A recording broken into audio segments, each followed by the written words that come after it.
Busy weekend as well, trading up and down, as it were, to get 8 new players for the team there. We brought in Jehuu Caulcrick, former MSU running back, to talk all things sports. You were already coming in to talk NFL draft and Michigan Panthers, and then this stuff breaks with the Spartans. Did that surprise you?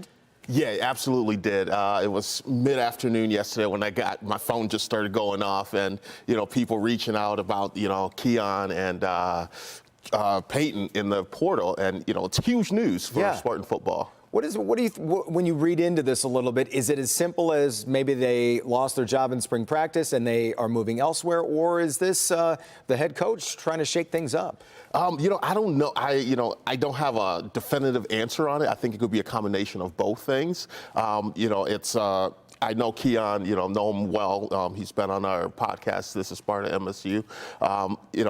It was a shock, overall. And he was their leading receiver, so you're talking about playmakers here. Yeah, he's a guy that, they expected a lot of big things out of this season coming up. Yeah, so we'll have to see how that one plays out. Moving to the NFL draft, you've been through this process where you have those 3 days glued to the TV, whether you're drafted or not. Now starts the next process. How did the Lions do, in your opinion, number one? And what are those players, what should they be expecting now?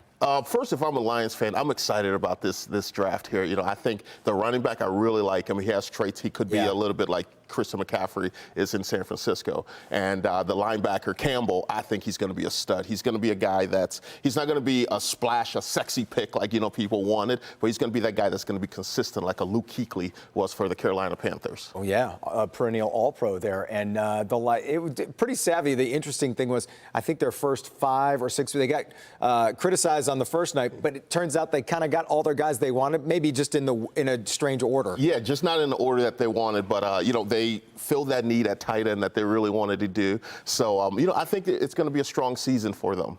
All right, quickly, let's get to the Michigan Panthers. They were 2-0 coming into yesterday.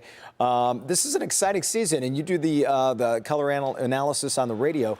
What have you noticed from this team? What do you like? I noticed this team, fly around the football. They're a close-knit team.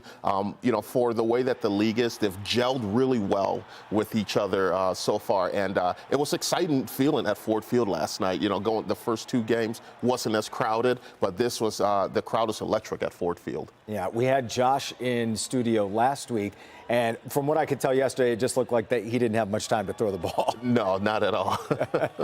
As they fall yesterday. First loss of the season, though, a lot to look forward to with that team. Jehuu, thanks for coming in, man. Appreciate it, Jason. Good to have you here. Jehuu Caulcrick, former MSU running back.